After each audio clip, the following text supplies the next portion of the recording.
Hello dear students, myself Devendra Chaudhary and I welcome you online platform of Bansal Classes Odisha। तो हम EMI का काफ़ी part cover कर चुके हैं। जैसे हमने कल देखा कि एक इंडक्टर में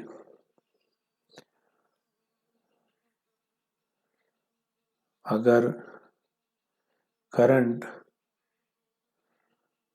इस डायरेक्शन में फ्लो हो रहा है आई, तो इसमें एक और करंट अगर वेरिएबल हो तो इसमें एक EMF जनरेट होता है।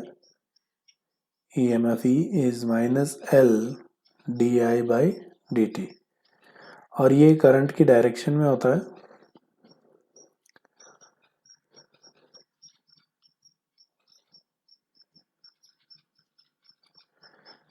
और हमने ये भी देखा था कि अगर यहाँ पर D I by D T होता है तो ये पॉजिटिव हो जाता है जो करंट की डायरेक्शन में होगा, और अगर D I by D T negative हुआ, नहीं पॉजिटिव हुआ तो ये नेगेटिव होगा, मतलब अपोज करेगा, और नेगेटिव हुआ तो पॉजिटिव हो जाएगा ईएमएफ जो उसको सपोर्ट करेगा। तो ये इंडक्टर की बात थी। अब अगर देखें हम कि एक केस लेते हैं,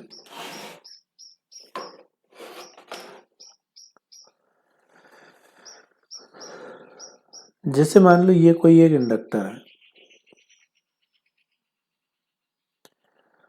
और इसमें एक करंट फ्लो हो रही है आई नॉट। इसका इंडक्टेंस एल है, एल हेनरी। तो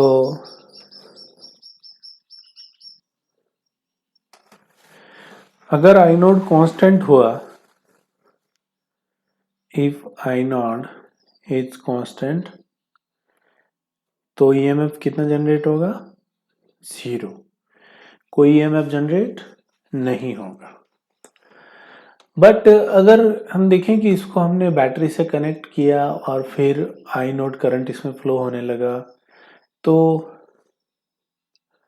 अभी आई नोट फ्लो हो रहा है, बट कभी तो ऐसा हुआ होगा कि करंट जो आई है वो इनिशियली टी इक्वल टू 0 पे 0 था, और किसी टाइम टी पे आई आपका आई नोट हो गया। ऐसा तो नहीं है कि आपके लगाते ही करंट आई नोट हो जाएगा, नहीं। पहले 0 रहा होगा इनिशियली जब आपने स्विच चालू किया, और उसके बाद करंट कितना हो गया? आई नॉट। तो 0 से लेके आई नॉट तक अगर करंट वेरी किया है, मतलब करंट आपका वेरिएबल है, और करंट अगर वेरिएबल है तो अंदर एक ईएमएफ जनरेट होगा। ठीक है, ओके। और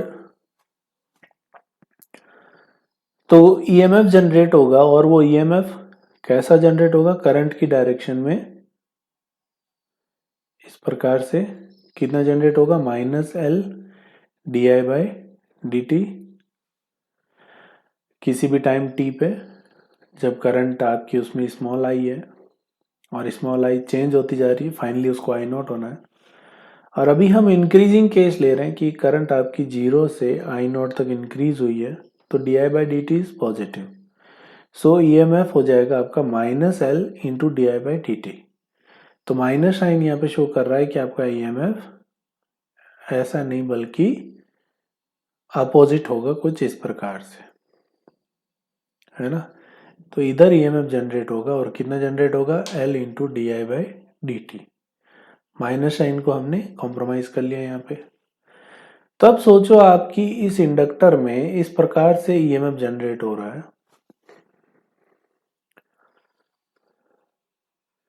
इस इंडक्टर में कुछ ऐसा ईएमएफ जनरेट हो रहा है, magnitude L D I by D T.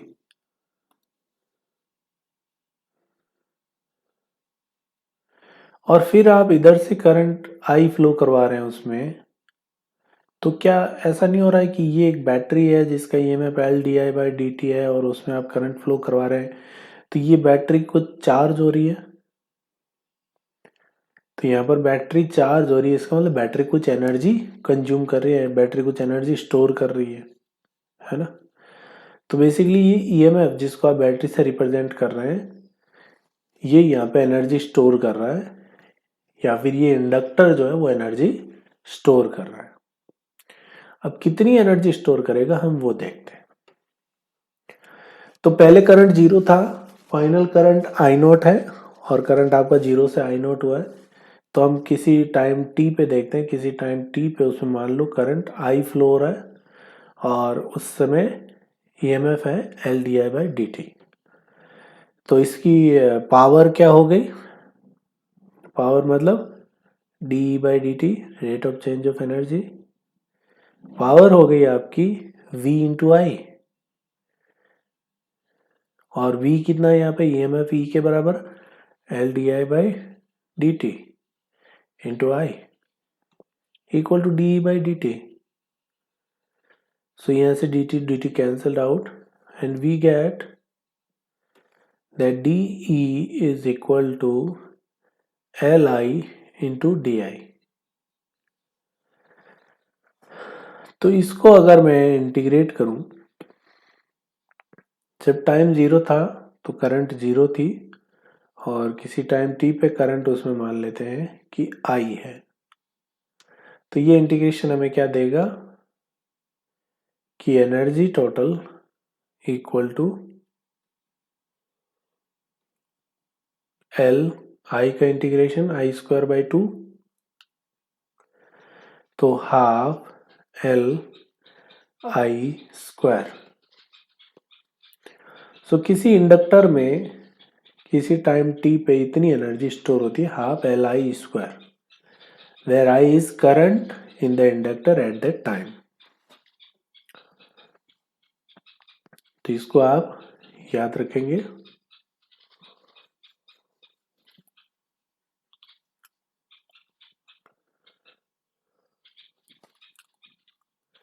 ठीक है, और अभी देखें तो हम अगर इंडक्टर में करंट आई नॉट है तो एनर्जी कितनी हो जाएगी, हाफ एल आई नॉट का स्क्वायर। अगर करंट आई है तो half L I square, I naught है तो हाफ एल आई नॉट स्क्वायर, और अगर करंट जीरो है तो उसमें एनर्जी है जीरो। ठीक है, बार बार आपको इंटीग्रेट करने की जरूरत नहीं, आप समझ लो कि if current is I then energy stored is half L I square. ठीक है, अब अगर मैं ध्यान से देखूं कि अभी आपने इंडक्टर लिया, इसमें करंट आपकी फ्लो हो रही है आई नॉट, तो इसमें एनर्जी कितनी स्टोर है, हाफ एल आई नॉट का स्क्वायर।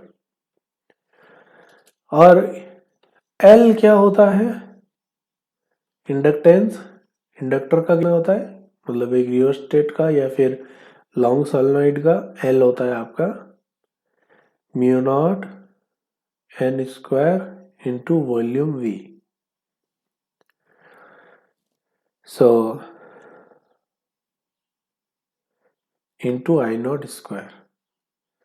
तो यहां से energy upon volume equal to half mu naught N square I naught square. अगर मैं इसको ऊपर नीचे म्यू नॉट से मल्टीप्लाई और डिवाइड कर दूं तो ये क्या हो गया, mu naught N I naught का square upon two mu naught. अब mu naught N I, mu naught into N आई, ये होता है मैग्नेटिक फील्ड बी। तो एनर्जी पर यूनिट वॉल्यूम क्या आया, B square upon two mu naught. ये हमने ऐसा क्यों किया, क्योंकि यहां पर एनर्जी इंडक्टर के अंदर मैग्नेटिक फील्ड की फॉर्म में ही स्टोर होती है, और मैग्नेटिक फील्ड कितना होता है, mu naught N I. Current आपकी आई नॉट है तो mu naught N I naught. तो energy per unit volume is B square upon two mu naught. तो यहां से हमें एक ये भी फॉर्मूला मिल गया कि एनर्जी डेंसिटी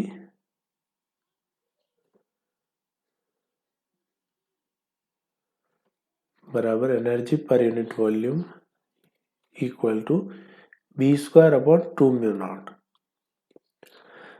तो ये एनर्जी होती है मैग्नेटिक फील्ड के करस्पॉन्डिंग। इलेक्ट्रिक फील्ड की हमने देखी थी half epsilon naught E square, और मैग्नेटिक फील्ड की होती है half B square upon mu naught, या B square upon 2 mu naught बोल दो। तो it means magnetic field also has energy.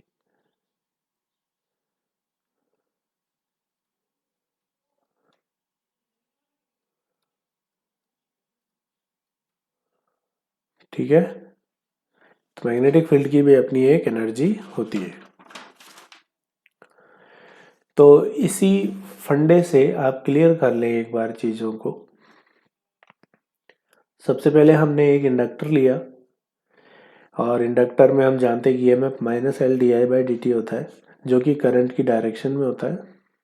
अब हमने एक स्पेशल केस ले लिया कि इंडक्टर में करंट आई नोट फ्लो हो रही है, तो इनिशियली जीरो रही होगी और कुछ टाइम बाद वो आई नोट होगी, तो करंट आपकी zero to I not increasing.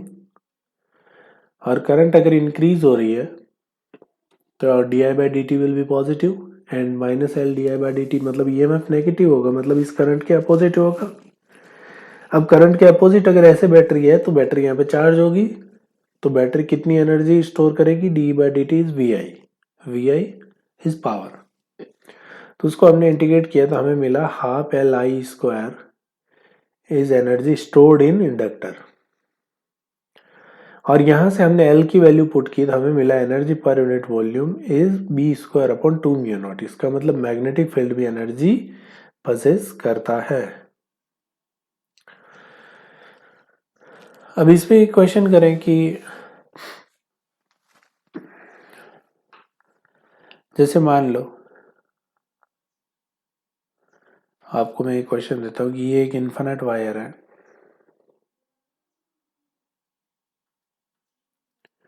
Current इसमें आई फ्लो हो रही है, और मैं एक यहाँ पर सिलेंडर बनाता हूँ,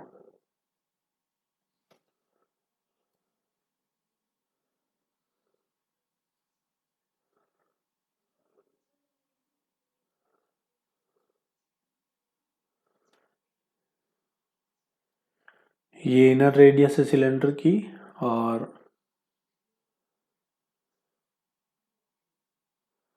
this is outer radius.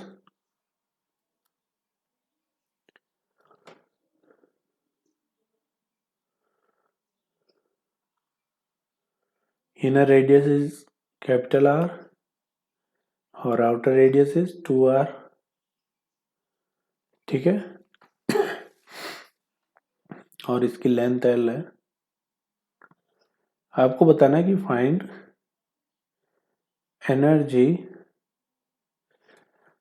Confined in this cylinder.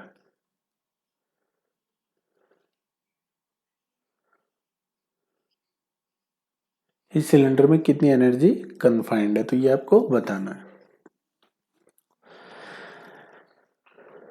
चलिए अब आगे बढ़ते हैं हम इंडक्टर पे, क्योंकि इंडक्टर पे हमने चर्चाएं करनी है। हम inductor same as a capacitor behave करेगा, कैपेसिटर के जैसा ही एक इलेक्ट्रिकल इंस्ट्रूमेंट है, तो उस पर हम आगे चर्चा करते हैं। तो नेक्स्ट इज इंडक्टर और register circuit, LR circuit in DC, मतलब डायरेक्ट करंट में LR सर्किट कैसे बिहेव करता है। जैसे ये बैटरी, ये इंडक्टर, और यहाँ पर एक रजिस्टर, और here is a switch which is opened at t equal to 0, battery's potential is V, inductance L, resistance R. Okay,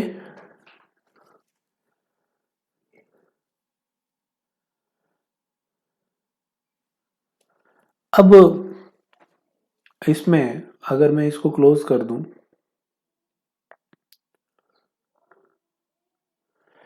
तो एट t इक्वल टू 0, क्योंकि ये इंडक्टर अपोज करेगा करंट को, तो करंट इसमें कितना होगा, 0। इसमें बैटरी कैसी बनेगी, करंट की डायरेक्शन में बनेगी, वो minus L D I by D T होगा। फाइनली वो अपोजिट हो जाएगी क्योंकि D I by D T यहाँ पर पॉजिटिव होगा। तो मैं मान लेता हूँ कि किसी भी टाइम टी पे इसमें करंट कुछ आई फ्लो हो रही है, ठीक है।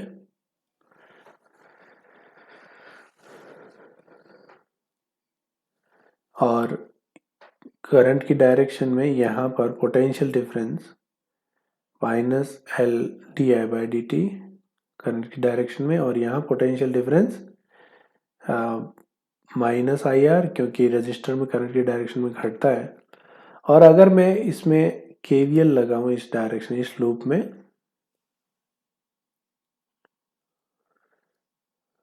तो V minus L D I by D T minus I R equal to 0।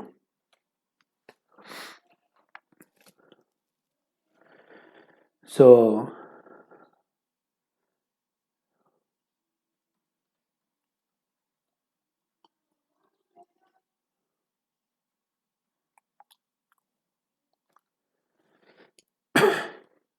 V minus I are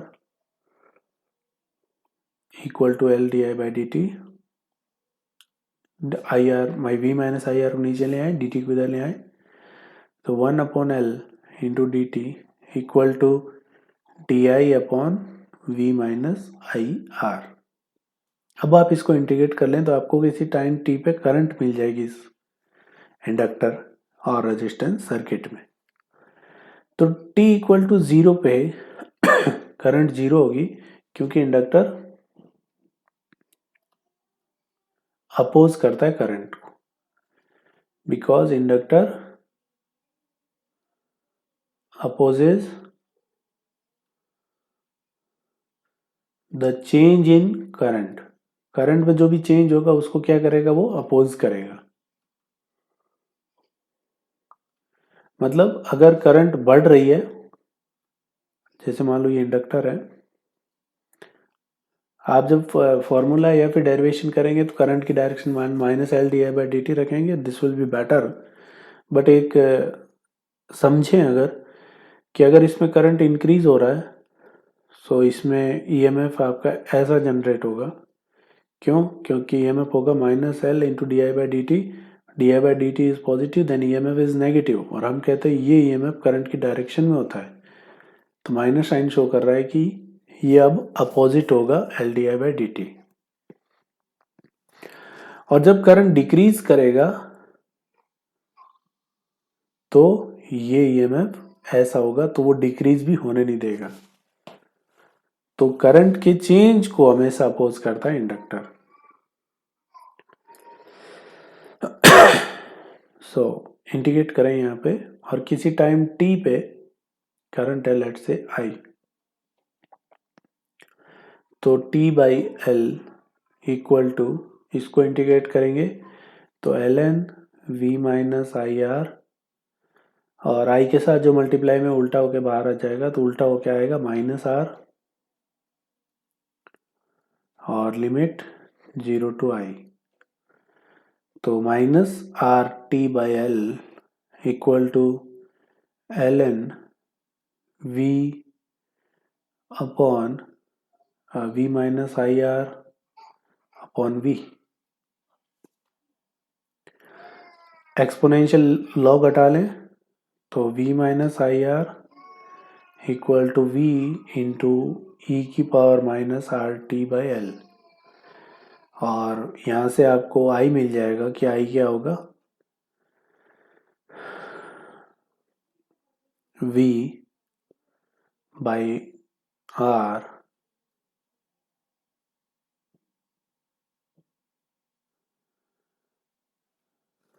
one minus E की power minus R T by L. तो ये फॉर्मूला आप याद रखेंगे।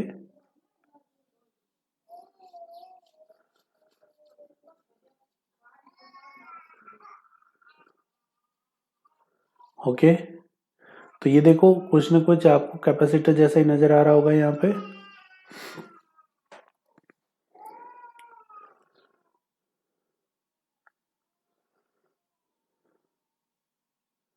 है कि नहीं? अब इसमें what is V by R? V by R is maximum current, और वो करंट कब फ्लो होगी?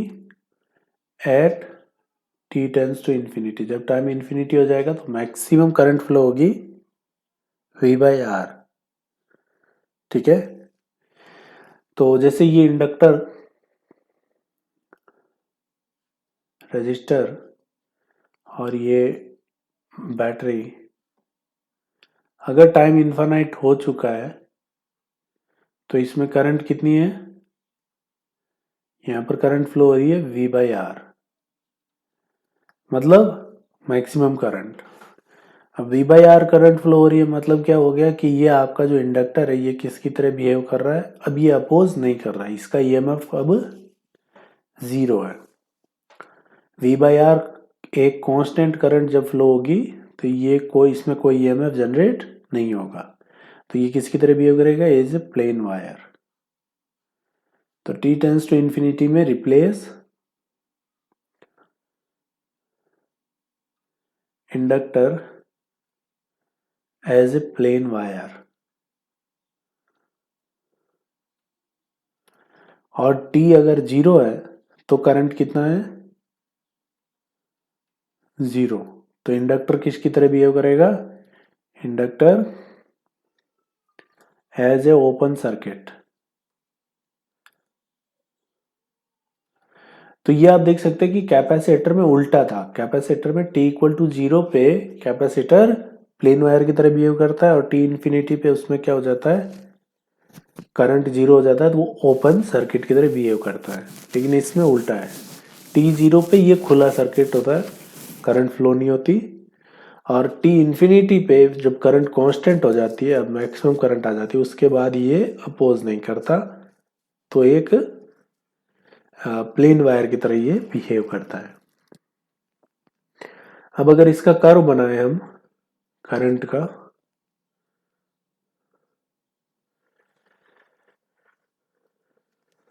So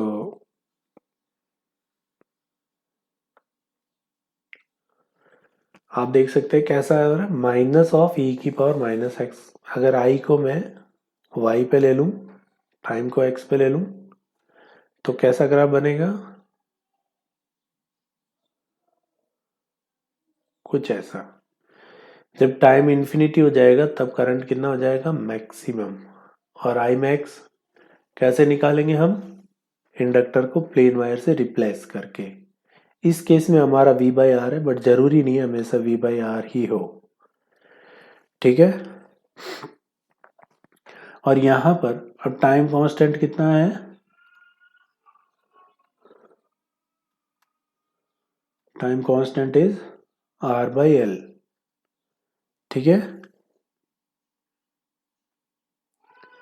sorry, time constant not R by L, time constant is L by R. T by tau होता है ना, तो T बाई टाउ, यहाँ पर ये R नीचे आ जाएगा, L अपॉन आर। तो time constant is L by R. ठीक है, तो एक टाइम कांस्टेंट, एक टाउ पे कितनी करंट उसमें आ चुकी होगी? 63%। तो ये सारे 63% ऑफ मैक्सिमम। तो ये सारी चीज़ें कैपेसिटर की तरह ही है। आप इसमें एच.सी. वर्मा के कुछ क्वेश्चंस हैं वो ज़रूर लगाएं, उससे और ज़्यादा क्लियरिटी हो जाएगी इंडक्टर के। और किसी भी टाइम टी पे अगर मैं एनर्जी कितनी स्टोर हुई है टाइम टी पे, तो वो हो जाएगी आपकी हाफ एल आई स्क्वायर। ठीक है, और आई अभी आपने निकाल लिया। अब अगर हम डिस्चार्जिंग देखें,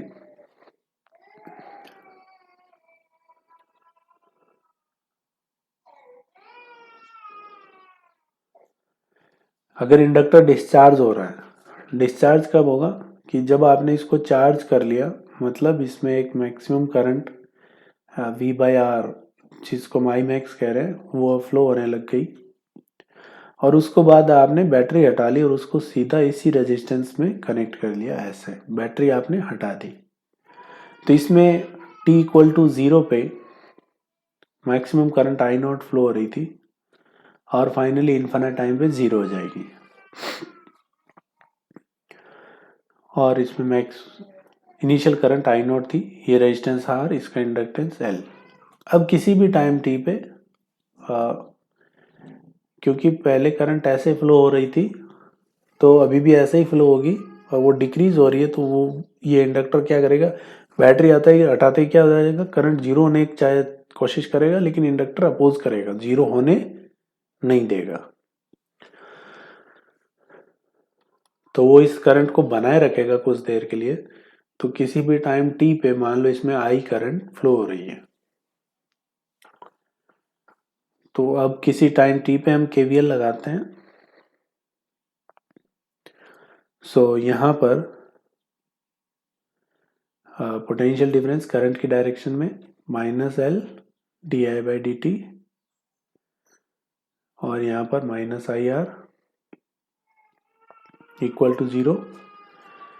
सो L di/dt equal to -IR di upon I equals to -R/L into dt। इसको अब इंटीग्रेट कर ले। t इक्वल टू 0 पे मैक्सिमम करंट I नॉट है, किसी टाइम t पे करंट I है। So ln I upon I naught equal to -R t/L। Log हटा दे, I equal to I naught e की पावर -R t/L। सो ये डिस्चार्जिंग का formula same as a capacitor, बस यहाँ पर टाइम कांस्टेंट L/R है, वहाँ पे होता है R इंटू सी।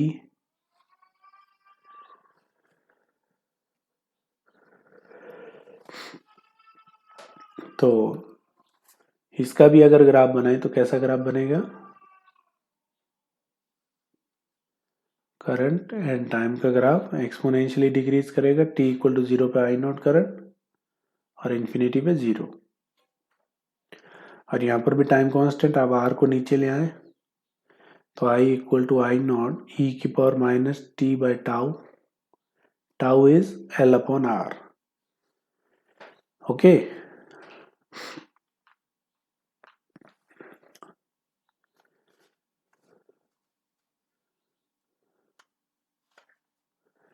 और आपको एक बार जब करंट मिल जाती है टाइम का फंक्शन, उसके बाद आप सारी चीज़ें लिख सकते हैं। करंट आपको फंक्शन ऑफ टाइम मिल चुका है, तो आप -L di/dt करके पोटेंशियल डिफरेंस या फिर EMF अक्रॉस इंडक्टर लिख सकते हैं, और IR करके पोटेंशियल अक्रॉस रजिस्टर लिख सकते हैं। हाफ LI² करके आप energy as a function of time लिख सकते हैं। ठीक है,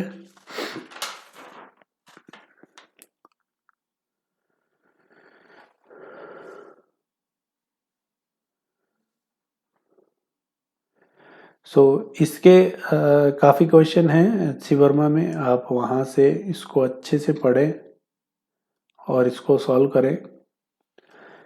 हम एक सर्किट देख लेते हैं तब तक।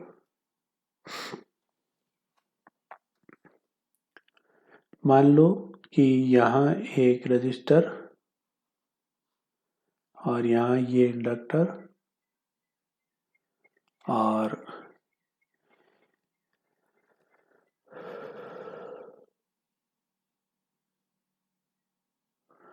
यहाँ पर एक दूसरा रजिस्टर,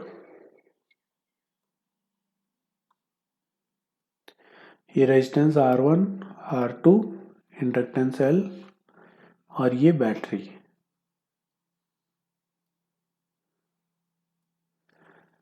तो और इंडक्टर का खुद का कुछ रेजिस्टेंस होगा तो आपको यहाँ भी एक रेजिस्टेंस ऐड करना पड़ेगा।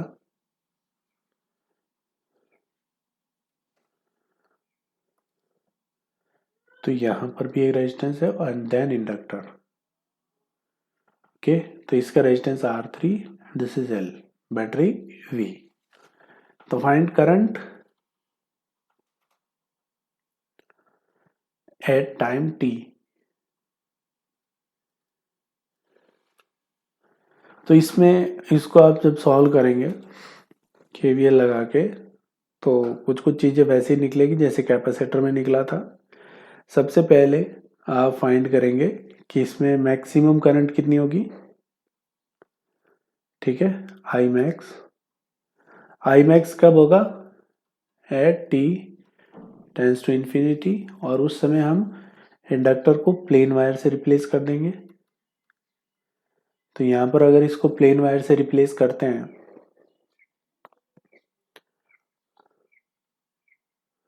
तो सिर्फ ये रेजिस्टेंस R3 बचेगा एंड दिस इज R2। उस समय कितनी करंट फ्लो होगी R3 से, वही करंट होगी आपकी आई मैक्स, है ना। तो ये आप आराम से निकाल सकते हैं। उस समय टोटल करंट कितनी फ्लो होगी, यहाँ से आई हो जाएगा आपका V upon R1 plus R2 R3 upon R2 plus R3। इसी करंट को आप यहाँ पर इसमें दो रेजिस्टेंस में डिवाइड कर लेंगे, R2 और R3 में।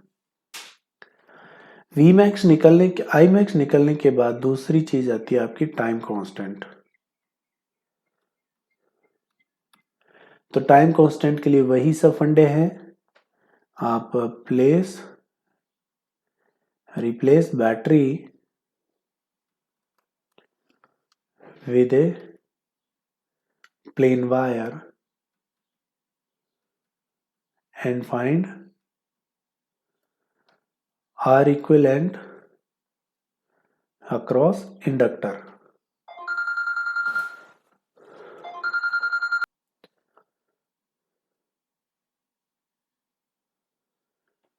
और इंडक्टर के अक्रॉस R इक्विवेलेंट निकलने के बाद टाइम कांस्टेंट हो जाएगा L अपॉन R इक्विवेलेंट, और उसके बाद current I equal to I max 1 minus e की power minus T by tau. Okay, so इसको आप सॉल्व करें, और ऐसे एचसी वर्म काफ़ी क्वेश्चन है उनको भी सॉल्व करें। सो आज ये हमारा इंडक्टर का LR सर्किट था। अब बस इसमें म्यूचुअल इंडक्टेंस बचा है EMI में, एंड देन एक बचा है आपका इंड्यूस्ड इलेक्ट्रिक फील्ड। सो उसके बाद EMI कंप्लीट हो जाएगा and then we will move further to AC। So that is today's lecture. Thank you.